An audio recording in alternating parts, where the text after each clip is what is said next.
Ah, there you are, it's me, Rick Beato. That's not.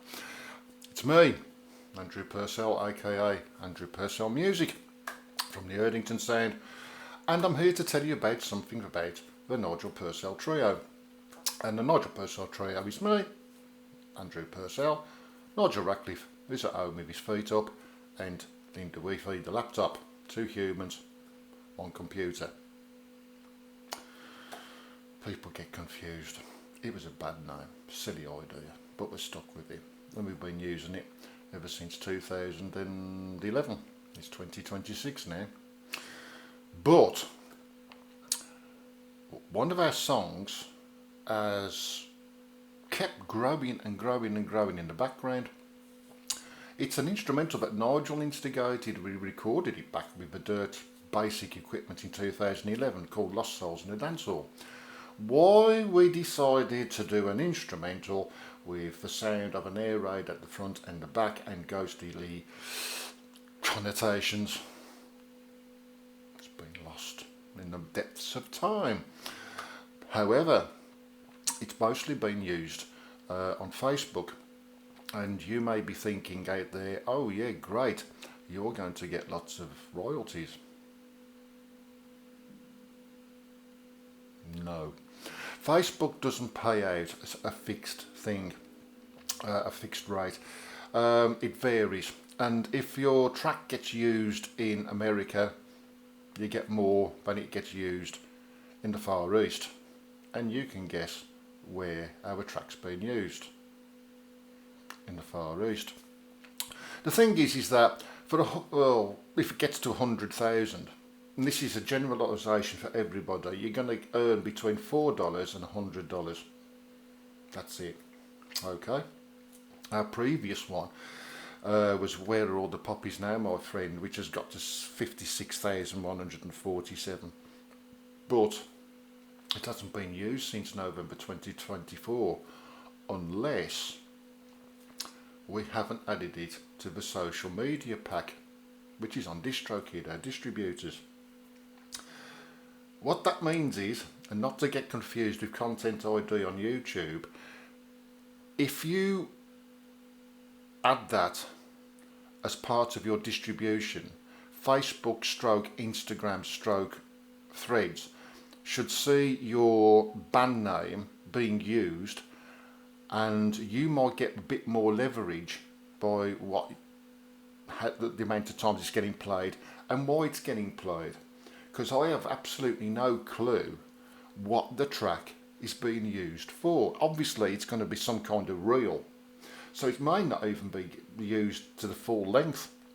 It's probably going to be sub 30 seconds or 33 seconds or a minute or something like that. I don't know how long an average reel lasts, you know. I don't do these kind of things very often. So on the one hand, I'm super excited that the track's getting done, but it doesn't seem to be translating to our later stuff, which we're more happier with. It's better recorded, it's better mixed, it's better mastered, we're better songwriters, in our humble, honest opinion. And that's one thing. So how do you help the struggling musician?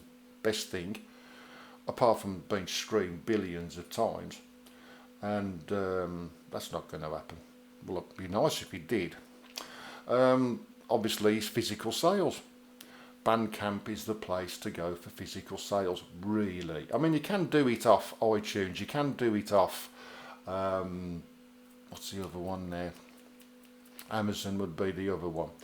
But most people who come to me, when they say, hey, I'm a musician, check me out, they actually say, well, is your stuff on iTunes? Is your stuff on Spotify?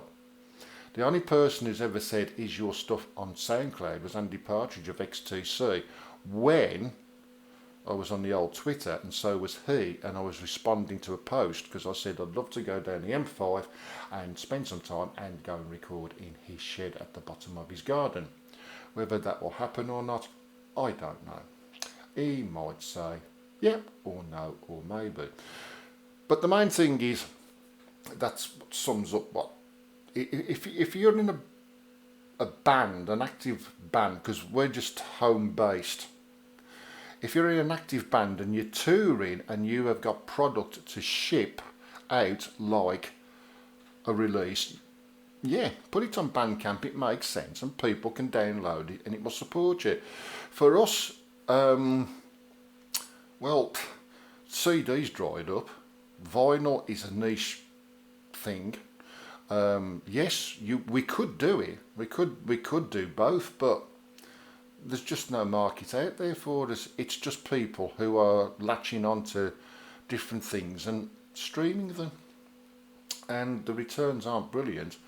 So which brings me to the final thing is that if you want to listen to the Nigel Purcell Trio or my stuff, Andrew Purcell Music, or stuff that was on the previous Erdington Sound, which I did with the late and long lost Steve Roberts.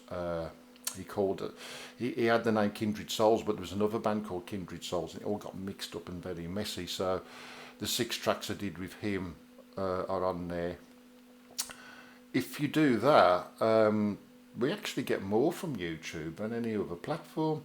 If you go into the Nigel Purcell Trio, no, if you go into YouTube and put the Nigel Purcell Trio in, follow it with the word topic, and you won't get a link to a long lost 70s UK chocolate bar. Actually, what you'll do is what DistroKid does is it puts your releases into topic, and you'll see them all there, and you can play them. Yes, and yes, there are adverts if you wanted to run it, unless you've actually signed up to YouTube. But that's no different to a free thing on Spotify. You'll get adverts there as well. And it's no different to listening to a radio station. You'll get adverts, traffic, news. Yeah, let's go back to the music, pop pickers. And then obviously the same corporate stuff comes out. Yeah, getting on playlists helps, because people will listen to playlists. Boosts your numbers. Yes, you will get your tiny 0.00 whatever it is that you will get, but it gets your name around. So to conclude, yeah, I'm absolutely stoked to have 2 tracks that me and Nigel have done over 50,000. It's great. Just makes me feel all warm and fuzzy. But yeah, the struggling artiste carries on. So yeah, do check us out, and I might do another one of these sometime whenever. Until then, see you on the ice, Justin.